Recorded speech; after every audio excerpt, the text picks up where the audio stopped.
probably, and hopefully not, a very serious war. The Soviet Union has a new leadership after Stalin, which is Khrushchev. And Khrushchev believes that they can make peace with the West. Mao thought this was not a good idea. So Mao says, we're going to try something different. What we're going to try and do is we're going to bring industry into the rural areas. We're going to do rural industrialization. Nobody's ever bloody heard of it. Nobody's even tried it. Hello and welcome to New Wave History, and I'm joined by Dr. Taimur Rahman, who's a professor of politics at LUMS, Pakistan's premier private university. But in addition, he's also a political worker, has been active politically since I've known him, and is an author of many journals and books and articles, and also very, very influential on social media. If I would say that in Pakistan, perhaps he is the most important progressive voice, and I'm sure many of you know about him, and we are very lucky to have him with us. Thank you, Taimur, for being with us. Thank you for that wonderful introduction, Raza. Yes, no, bilkul, Taimur. And also, I wanted to meet you and talk to you about a subject that you talk a lot about, which is the rise of China, modern China. And we are also trying to make sense of it here in Pakistan, because the way we imagine China, and, we are in awe of China, we love China, and the world is also wary and in awe of China. But how did this miracle happen? A tattered economy, a really unstable, fragile country in the 1940s, rising to a world power in less than a century. I mean, it's a modern It's remarkable. day. It is remarkable. Absolutely. And we want to understand this history. And unprecedented in a certain sense. Unprecedented. Thank you for that word. So how did that happen? After the Chinese Revolution, of course, there are ideological underpinnings, and you will talk about them. So what happened in the decades that succeeded the Chinese Revolution, so that we can tell our friends in Pakistan and South Asia and the world that you need an ideological foundation to grow. It does not just come with IMF recipes, Quite right. I mean, if you read The Economist, you'd think that China began to grow basically after the 1980s. Yes. And that this miracle happened because one guy came around, his name was Deng Xiaoping, and then everything suddenly changed. Yeah. But this is nonsense. Frankly, this is nonsense. If you visited China and you know about their history, you understand that China went through a century of humiliation. They call it the century of humiliation. Yes. Where they were broken up, opium was sold into China. It was in a terrible, terrible state. Famine used to stalk the country. There used to be 2-3 famines in a single decade. It's a really, really horrible state. And there were warlords everywhere. The state had completely collapsed. Now, the Chinese people really began to put themselves back together at the beginning of the 20th century. That's when it all begins. It begins in the early 20th century with student movements that begin, and then a nationalist movement that begins, and the movement in 1911, then the movement in 1919, which culminates in the formation of 2 new political parties. One was the Nationalist Party, the other was the Kuomintang. The one was the Kuomintang, the second was the Communist Party of China. They put forward this program that we will unify China by undertaking a land reform. The Kuomintang, though, fought the warlords for a while, but after 27, the leadership changed. Sun Yat-sen passed away, and Chiang Kai-shek came to power, and they then went the other way. Yeah. They said enough of land reforms and so on. We're just going to now take the rest of the warlords and just include them into our government. The Communist Party of China then basically, after the massacre in 1927 in Shanghai, went into the rural areas, was forced into the rural areas, Jiangxi, etc., from which they undertook what is called now the Long March. Long March, Yes. yeah. And by the 1930s, when Japan began to attack China, which of course is the start of the Second World War. The start of the Second World War occurs in Asia earlier than it occurs in Europe. In the late 1930s, the Second World War has already begun in Asia. So Japan has already taken over Manchuria and big parts of northern China, and they're marching downwards. So the Communist Party of China then allies itself with the Kuomintang and says we're going to fight a war of national liberation. And they become the most effective army operating against and behind enemy lines, against the Japanese. They're very, very effective. When the Soviet Union fights the Japanese in that area, they then hand over most of the arms that they themselves have, as well as the arms they capture from the Japanese, to the Chinese communists. Right. So after 45, then the Chinese communists fight the Kuomintang, and by 49, they have won the Civil War. This is the first major step in the transformation of China. Correct. Without this major step, China would never have become the modern China that we see today, which is why the Chinese consider Mao Zedong to be the founder of modern China. They respect all their leaders, but they respect Mao over and above all others because he unifies China and he brings it together in the form of, for the first time, a state which is not unified on the basis of warlords, but is really unified on the basis of this mass agrarian movement of peasants, millions of them, that have overturned a system that has existed for over 1,000 years. Wow. It is remarkable. That's what that's what the bloody economists completely misses, because economists, they don't study history at all. No, not at all. Well, they do, but I think it's they view it from a very different angle. You know, when I was at the LSE, we had a very popular course called the Economic Development of Russia, China, and India. And Japan. And but I also realized how even my professors had their biases. You know, it was very clear. But anyway, coming back to this, so, the revolution and you mentioned the Long March, and then building a new economy, building a new society, because it was a big social and cultural experiment as well. Yes. And then a lot of criticism on the Chinese model or experiment is about the Cultural Revolution, which a lot let's of come Western... to that in a bit. I want to cover a few more very important things Please before do. we get there. So in 49, when China becomes independent, they then, or rather when they have their communist revolution, which is what they call independence now, they begin basically by copying the Soviet model of the economy entirely. And the Soviet Union sends a huge number of advisors and educators and planners, etc., into China. And China actually grows incredibly rapidly. It has double-digit growth of industry and many, many other things. And things are looking good for China, except that something happens in 56, which doesn't have anything to do with politics, but it has to do with, with economics, but it has to do with politics. And that is that the Soviet Union has a new leadership after Stalin, which is Khrushchev.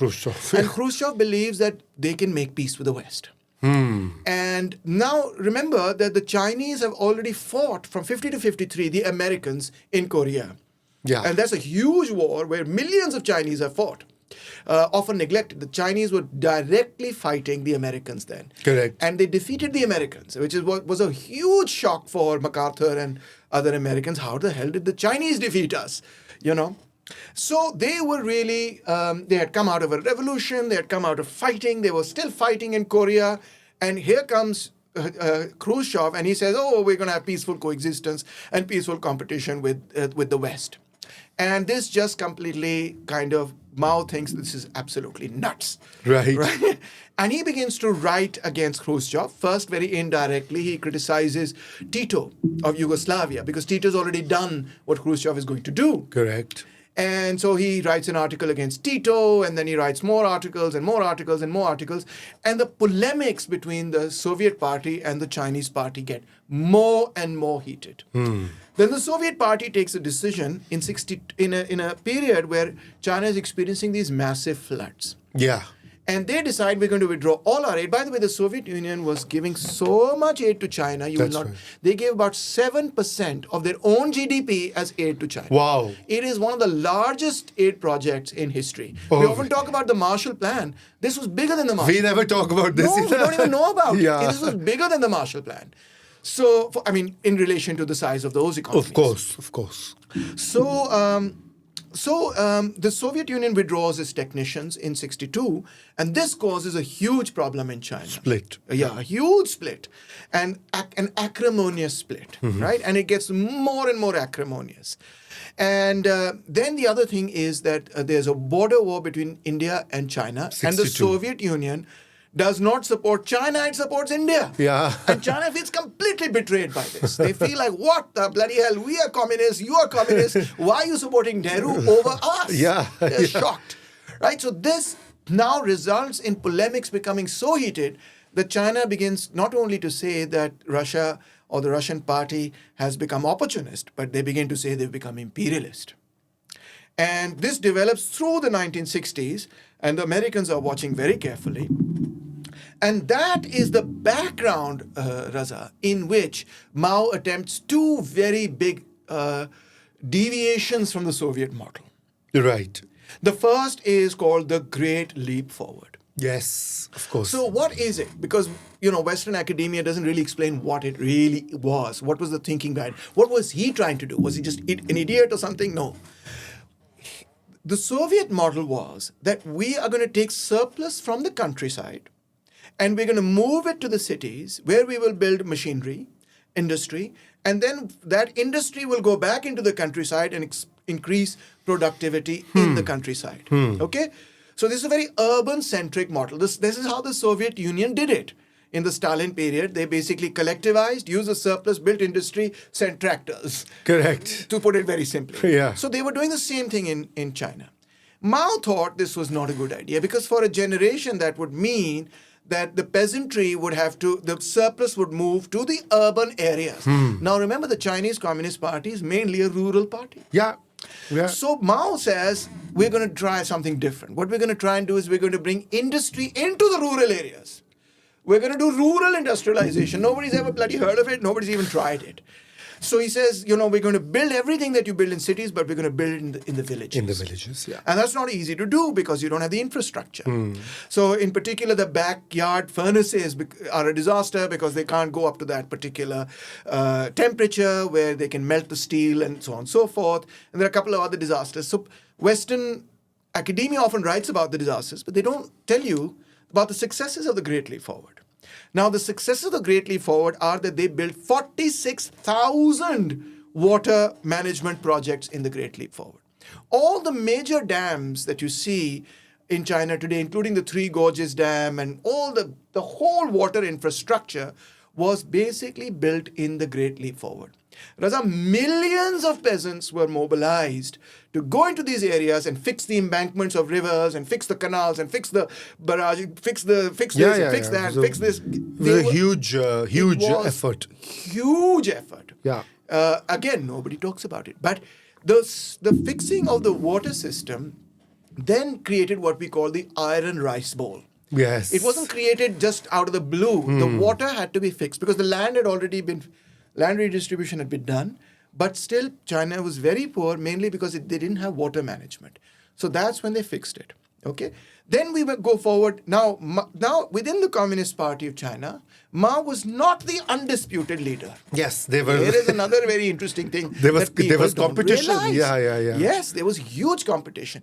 In the 50s, the competition was between those people who wanted the Soviet model and Mao, who said, we're going to go for rural industrialization. Yeah. So there was a big fight there.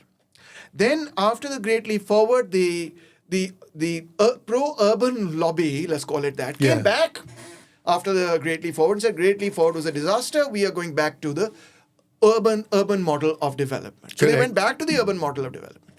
Then by 66, Mao thought that the reason why the Great Leap Forward couldn't be as successful as he wanted it to be, and the reason why the Soviet Union had gone what he calls the revisionist route, was basically because, not necessarily because capital as such had caused it, or because there was a class of people that had caused it, but he felt that there was a baggage, a cultural baggage from history that was there in socialist societies, which was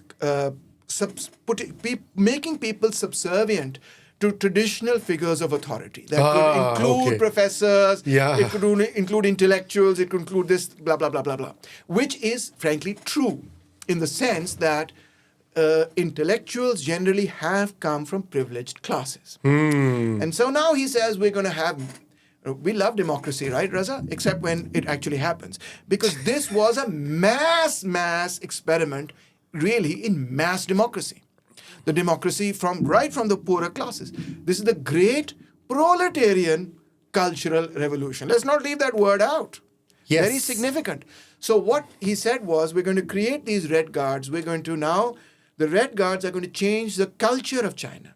They're going to create new kinds of figures of authority. They're going to challenge traditional figures of authority. They're going to run things themselves. They're going to learn to run things themselves. We're not going to rely on the experts. We're going to rely on the workers. They have to do all of these things themselves. So that is fascinating. But Taimur, there was a human toll, through this process. Naturally. And one of the biggest criticism of Mao's reign, if I may call it that, is the disregard perhaps for human lives, because, there was so much of upheaval. There was upheaval, but they could if you're going to create a revolution, and that's what it was. It was a revolution.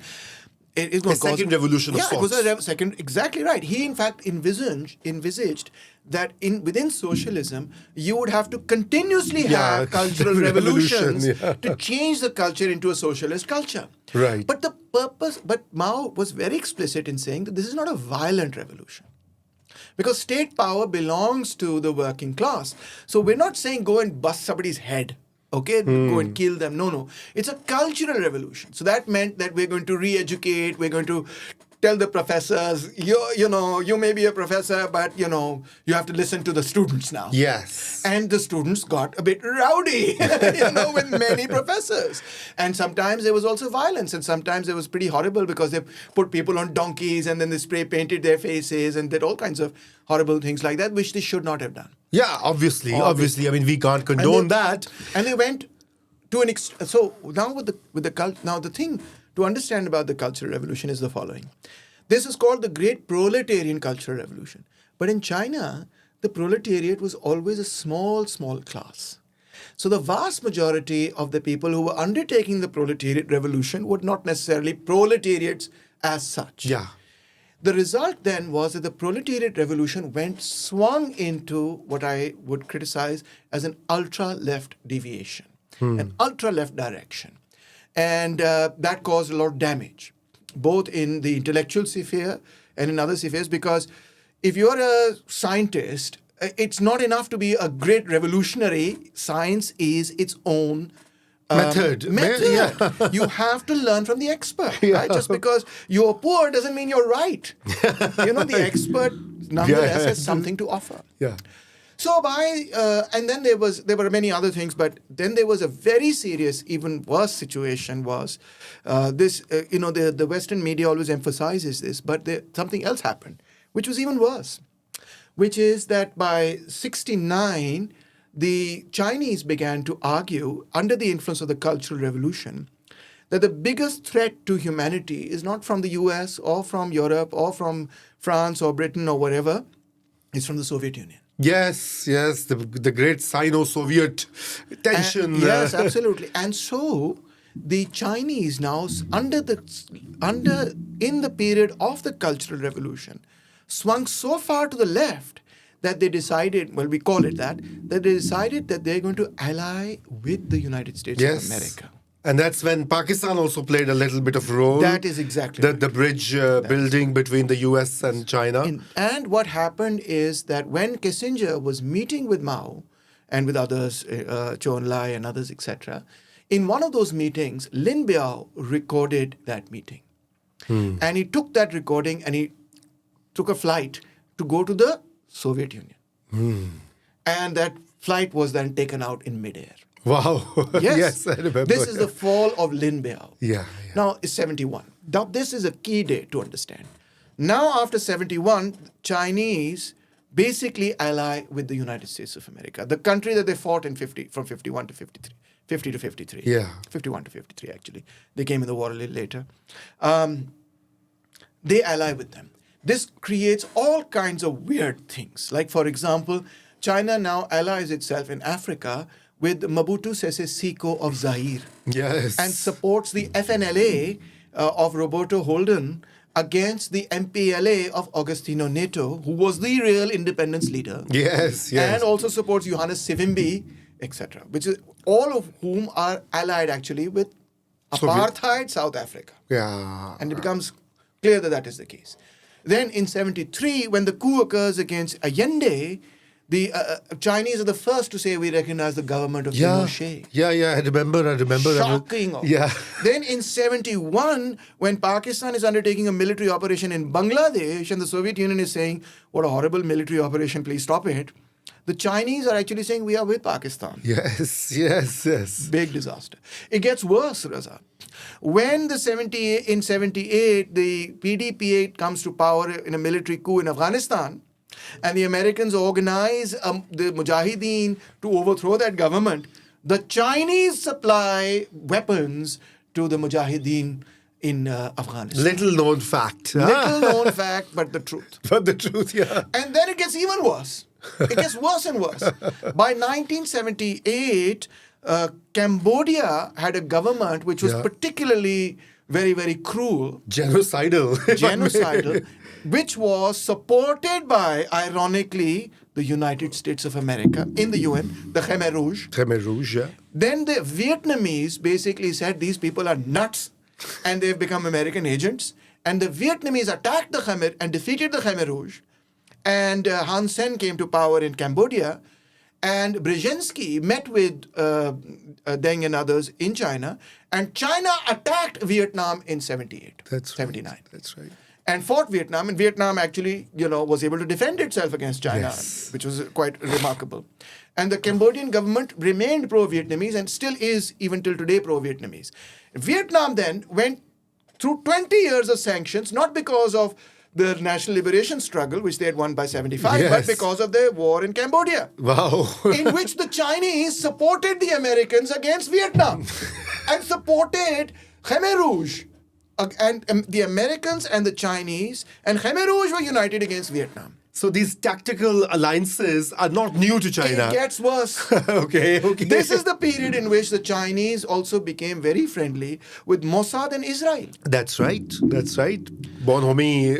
All of this was this entire alignment of China with the United States of America was occurring at a time when the rhetoric of China was ultra-revolutionary. Yeah. Ultra-revolutionary. All of this was the fallout of that ultra-leftist phase of the Cultural Revolution, in which the Soviet Union was declared the main enemy. Yeah. And hence anybody allied with the Soviet Union was just an imperialist puppet.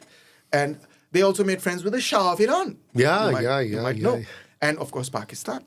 Now, here's the most interesting thing. In Western academia, you often read this criticism of the Cultural Revolution. But you don't read it from this perspective, which I'm giving you. Yeah, which I must say you're joining the dots rather well.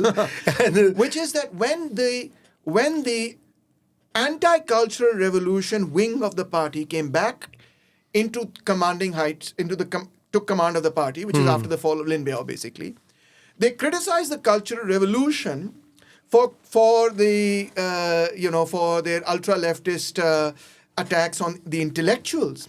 But they never criticized the Cultural Revolution for the ultra-leftist position they had taken vis-a-vis the United States of America, Vietnam, Iran, Chile, Afghanistan, any of these things. Wow. That is so real pragmatic power play at the global stage. Yes. So even if you read the official, sort of whatever of the Chinese, they'll say Cultural Revolution was terrible. Why was it terrible? Because the intellectuals attacked, not because we bloody attacked Vietnam. Yeah, no, they would not mention that. They won't mention that. See, so that again is a sleight of hand. And the Americans also and the Western academia, that's the only aspect they emphasize. Yeah. But as a leftist, as a Marxist, this is how I see history unfolding. These were very serious mistakes.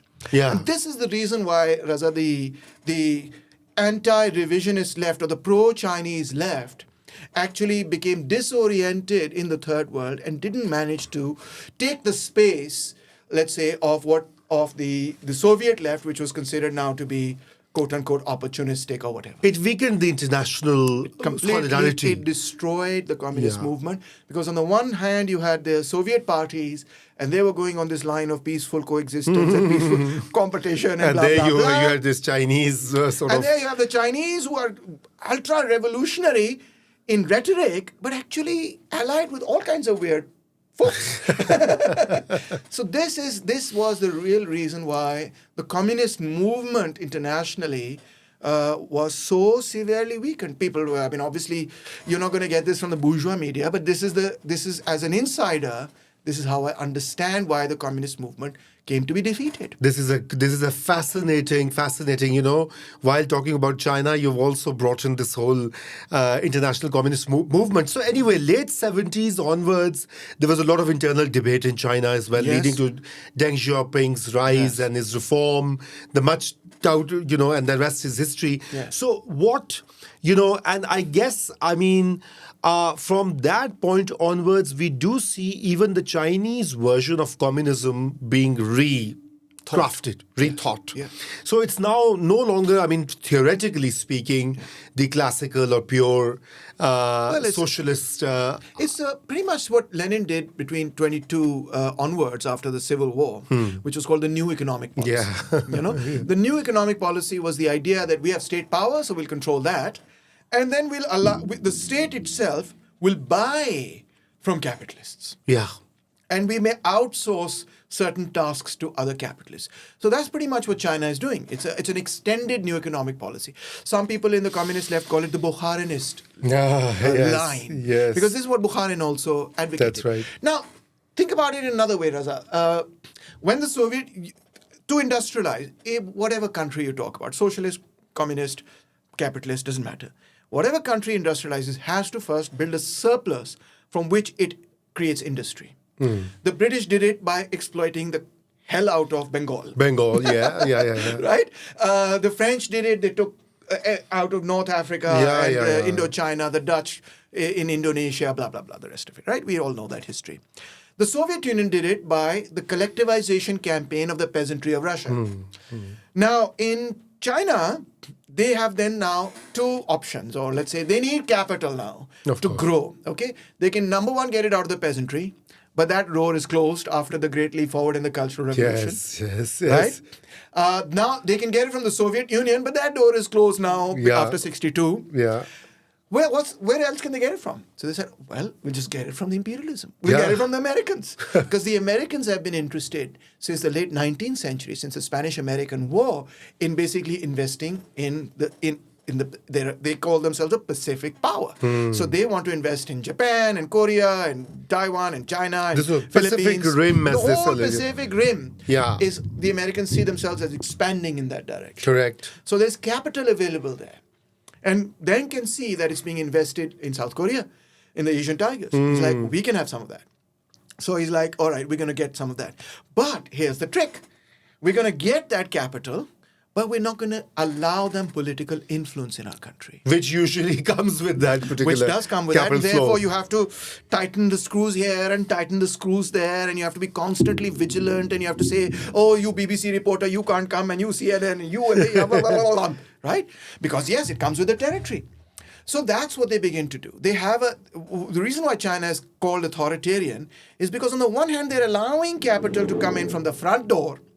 On the other hand, they say this explicitly, that we're not going to give the capitalists of China or international capitalists any political power. Yes. Zero political power or, whatsoever. So this creates this is what creates the tension in the system. And it's a tension that remains unresolved as such. You can see it all the time playing out in China with these big anti-corruption cases and Alibaba disappearing and blah, blah, blah, all the rest of it. So now, here are some other interesting facts that people might not know about. In 1996-7, the Chinese Communist Party had a huge meeting. They examined what had happened in the Soviet Union. And they were shocked. They were aghast. Especially between 93 and 96, they saw that the entire Soviet economy had crumbled and been destroyed by the IMF and by privatization. Of course. So here's what they said about that. Here's their analysis of their examination. They said the mistake of the Soviet Party was that they did glasnost. Yes. And they did political liberalization, which we will never allow. We can allow economic liberalization, but no political liberalization. That was number one. The second thing they said was that the acrimonious relationships that we developed with many of the countries that were pro-Soviet Union, we have to fix that. That included Korea, North Korea, because DPRK was much more pro-Soviet Union than pro-China. But it also includes Vietnam. It includes Cuba. They also had strong disagreements with Castro, because Castro was very critical, even of Mao. Yes. Although dabe dabe alfaz mein, but Yeah. so he said all the socialist countries, the remaining socialist countries, we have to make good with them. We're not going to fight with them anymore. We're not going to polemicize with them. In fact, we're going to help. Now comes another major change. And that was in 2008. So this is a reorientation in international policy, okay? But very slight one, not so radical. In 2008, the international system collapses. 97, there's one collapse. The financial crisis, 97 is a currency collapse. They see that, they watch it, they use their state control to solidify their economy, they sail through it very easily. In 2008, they see it again. Again, they readjust economically, no problem, they manage it. But they come to realize something else. They come to realize that the growing inequality within China now is a serious threat to the legitimacy of the Communist Party itself. Yeah. And this comes to them because of a particular firebrand leader of the Communist Party called Bo Xilai. Bo Xilai was one of the most popular firebrand leaders in that particular period of the Communist Party. So initially he was so popular, he started this movement called Sing the Red Songs movement. Yes. And he would gather together these stadiums full of people and have them sing communist songs. And this revived this sort of communist idea of how we're going to build society. So, and he was slated to be the new general secretary of this Communist Party. That's right. So they thought, all right, we're going to get rid of this guy. We'll send him off to, what was a district called Chong or something. I forget the exact name. They sent him off to this area. You go there and you take care of that district. And these districts are like countries. Yeah, huge. Huge. That place grew at 17%. Wow. It was a miracle. It grew so fast that everybody turned around and said, oh my God, what did he do? So he basically, although he also had private capital, but he moved the state back in a huge way. And the model worked. And so he could boast, look, I've lifted poverty, I've done this, and I've shown growth as well. Now, this became threatening. Of course, very for the Politburo and the people at the top. Everybody. Yeah. But here's what happened.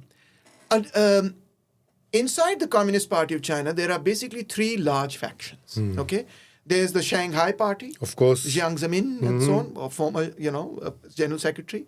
There's the Peking Party. Yes. Okay, the Shanghai Party is the most pro-market. Yeah. The Peking Party is the most pro-state. The conservative in the... They're called conservative because they're very pro-state. Yeah. And then you have the princelings and rural sort of vote bank, which again is very rural areas. So now what's happened within the party was, they said, listen, they charged Bo Xilai with corruption and his wife with murder. So he's in prison, etc., etc. And so he fell from grace completely. So we're not going to go that what you call the populist route. Yeah. We're not going to sing the red songs. But at the same time, there was a rethink. They said, number one, the model works. Yeah. The model works.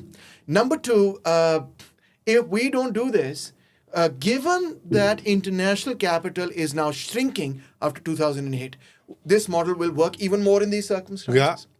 And number three, if we want to sustain the strength of the Communist Party, we have to go for this model because this will lessen the inequality. Correct. So then they came up with then that resulted in the election of a new general secretary and of a new policy with that new general secretary. And that was basically Xi Jinping. Yeah. Okay. So he came with the slogan, common prosperity. Now, common prosperity is kind of like the economic program of Bo Xilai without the populism, without the revolutionary singing, right? It's that. And then the strengthening of the state as the Peking Party wants, but also keeping the Shanghai, the market folks moving along slowly. Correct. Them. And at the same time, it's a reorientation of China in the entire global scenario as well, which is we are now emerging from basically a junior partner of the United States of America, which they were For a from long time. 71 till 2008, whatever, 12, Yeah, whatever you yeah. want to call it. And specifically after the pivot to Asia, the Quad, where Australia and Japan and so on, they basically and the US, they basically blockaded more or less China from the shore in 2012 under Obama. In response to that, they said, okay, we're going to launch the OBR.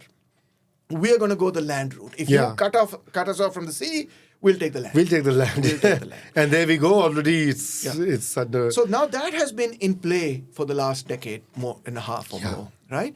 And it's been very successful for them, actually. Trillions of dollars, envisaged, Absolutely. And in fact, if you look at the data, here's another interesting thing that people may not know.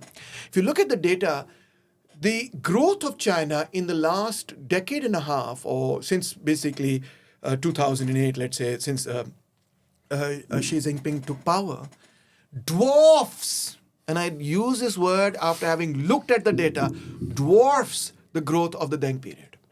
Oh. Yes. Oh, I didn't know this. Yes. Because the reason is that it's compound growth. It's compound growth, yeah. If you're growing at 7% and your economy is this big, it's great, relatively speaking, but it's not a big amount. But when your economy is this big, there's a multiplier and effect. you're growing at 7%, that's huge. So because of compound growth, the growth in the last decade and a half, since Xi Jinping took power, has been more transformative of everyday lives of Chinese people than even the growth in the 80s or earlier. That's right. Taimur, I've not visited China, after 2008. I used to go there when I was with the Asian Development Bank. But for the last one decade, I've taught over more than 200 or 300 Chinese students as my master level students at Cornell. And I can vouch for what you're saying because from the stories that I hear from them in terms of prosperity, in terms of disposable incomes, consumption even, cars and clothes and brands and yet very loyal to the communist ideology. Yes. I mean, they're great communists. At the same time, they are rich. Yes. So, but Well, there's one sitting in front of you, not rich, but not poor either. yeah, that's true. Not too poor, but it's all relative. But Taimur, the issue about not doing political liberalization, which remains the theme, and doing economic liberalization, that does generate its own dynamics, as we know from history. Exactly right. Right? So there are movements, there's a quest for more free expression, opposition to or alternatives to Communist Party.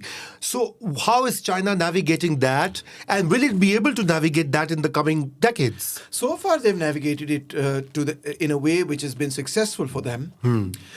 We may approve or disapprove of that, but it's been successful for them in the sense that, number one, they have their own digital infrastructure. Yeah. That's that's one of the key things Their that they own realized. apps, their own apps, their own digital infrastructure, which means, of course, that they become...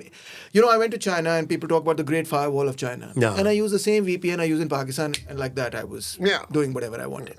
There's no Great Firewall in China. The reason why people are not interested in Twitter is frankly because they have their own Twitter. They have their own WeChat and they have their own, Facebook equivalent. Equivalents, etc. Yeah, In fact, they have that WeChat thing which is connected to everything. I have it here as well, although it doesn't work.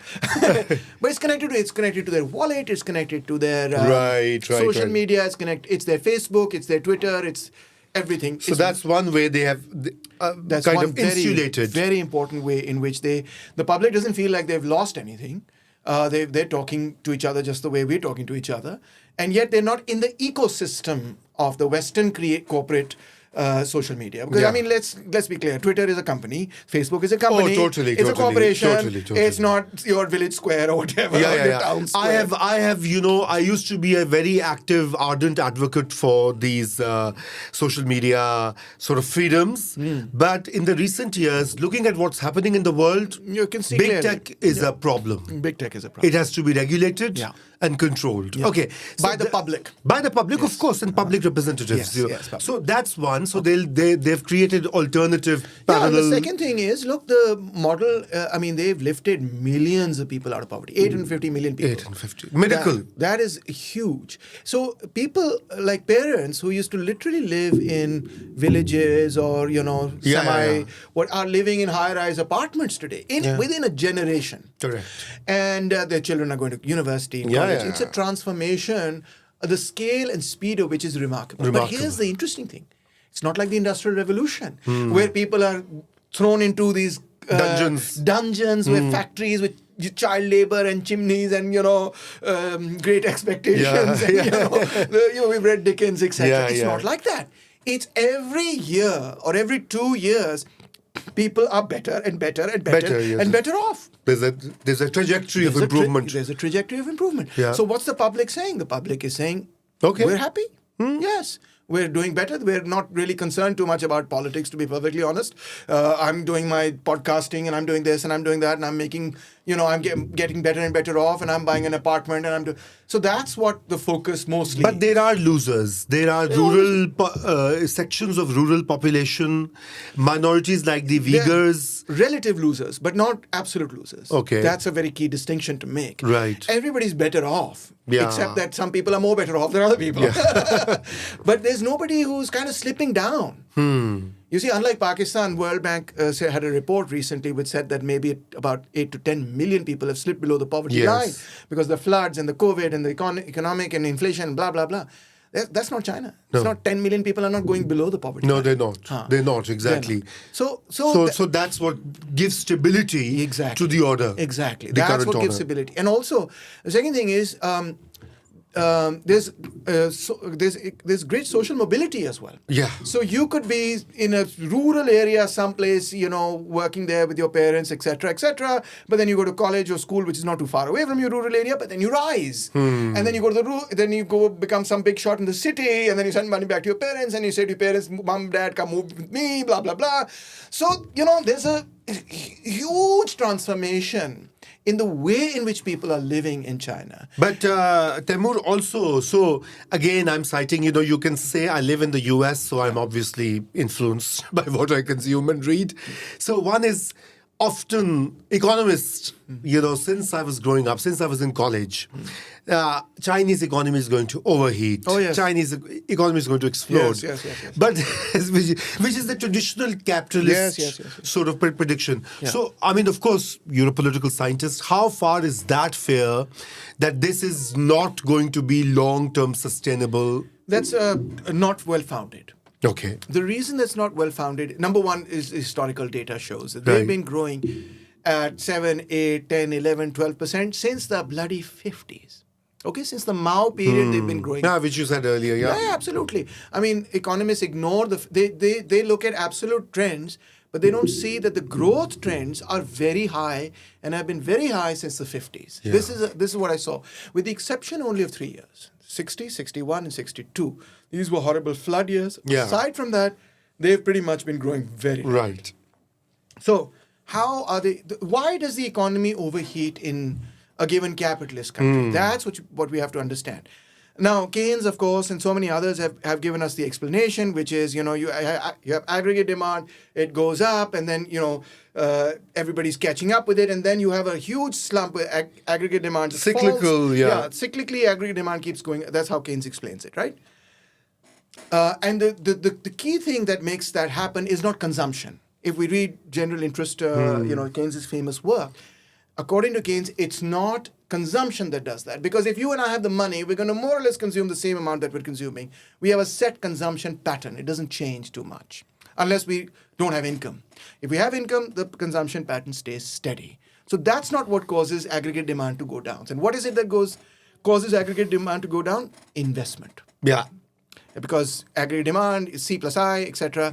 Investment. And Keynes really didn't have an explanation of why that investment goes up and down. He used to call it animal spirits. That the animal spirits of the capitalist class just kind of, go down and then stop investing. And when they stop investing, new jobs are not created and unemployment, blah, blah, blah. And you get into a liquidity trap and you get into this low equilibrium. And how do you get out of it? According to Keynes, by the government spending. Yeah.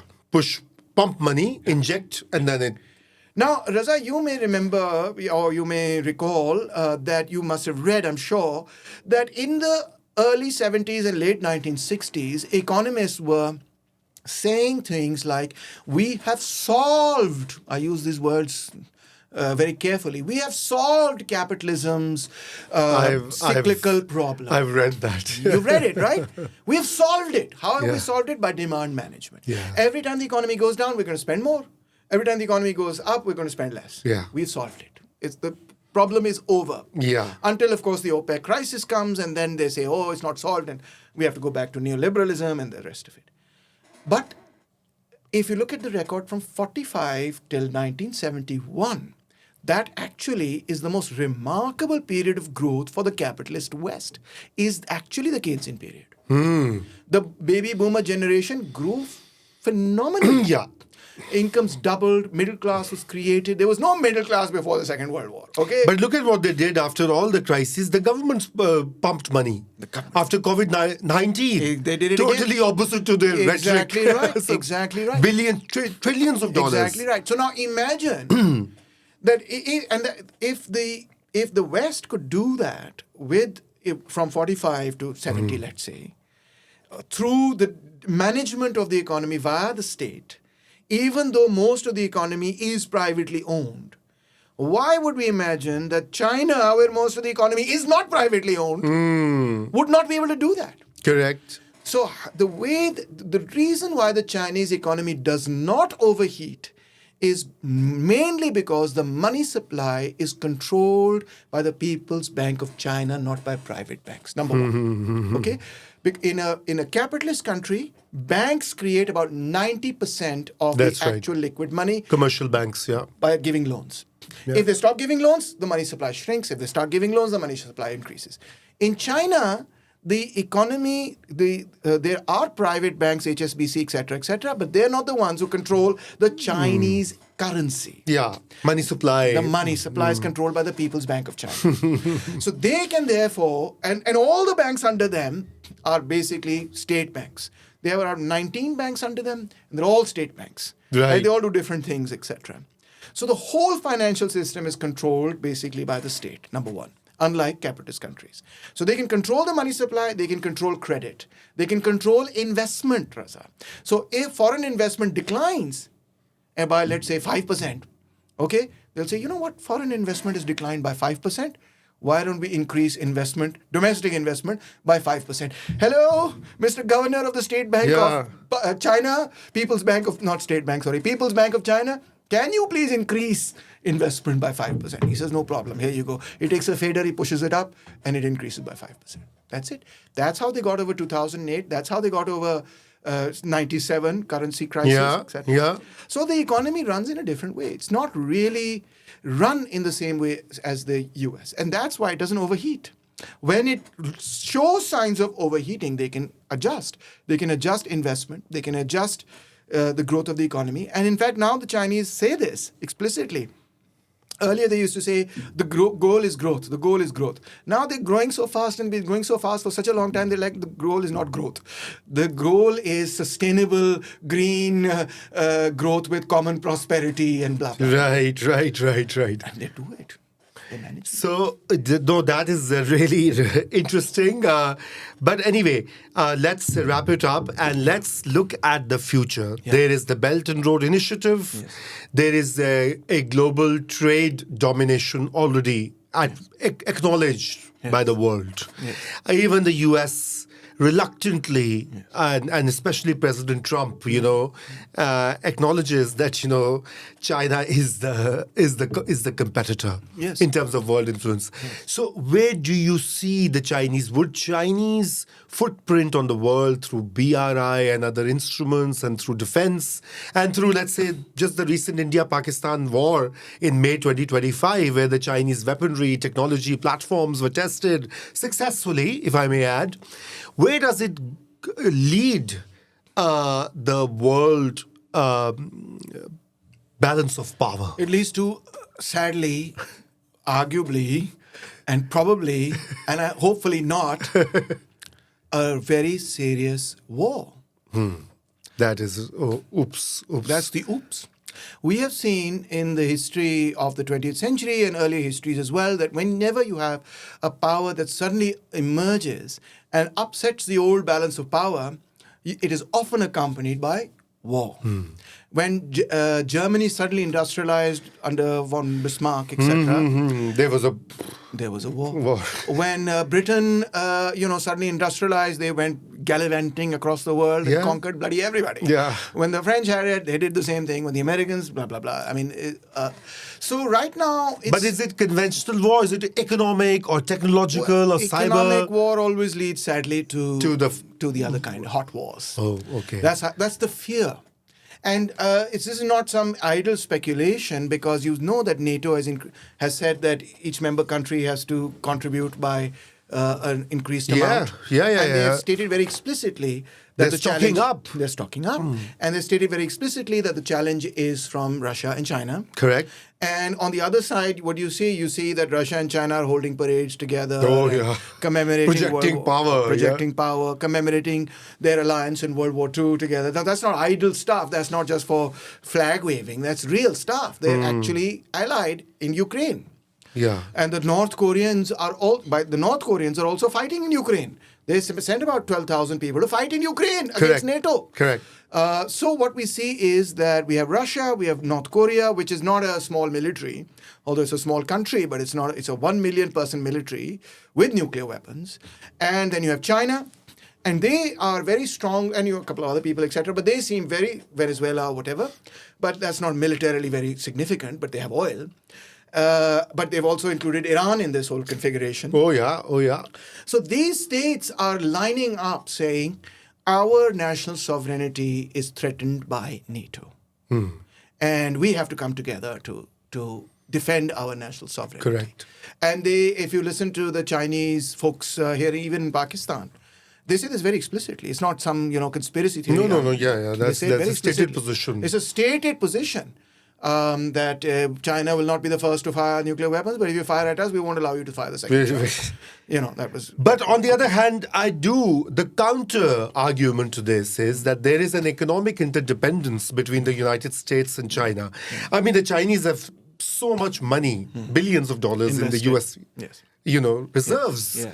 I mean, if they were to pull out, US economy will be jolted. But they won't let them pull out in that way, Raza. So, for example, when the Russians decided to invade Ukraine, they had billions in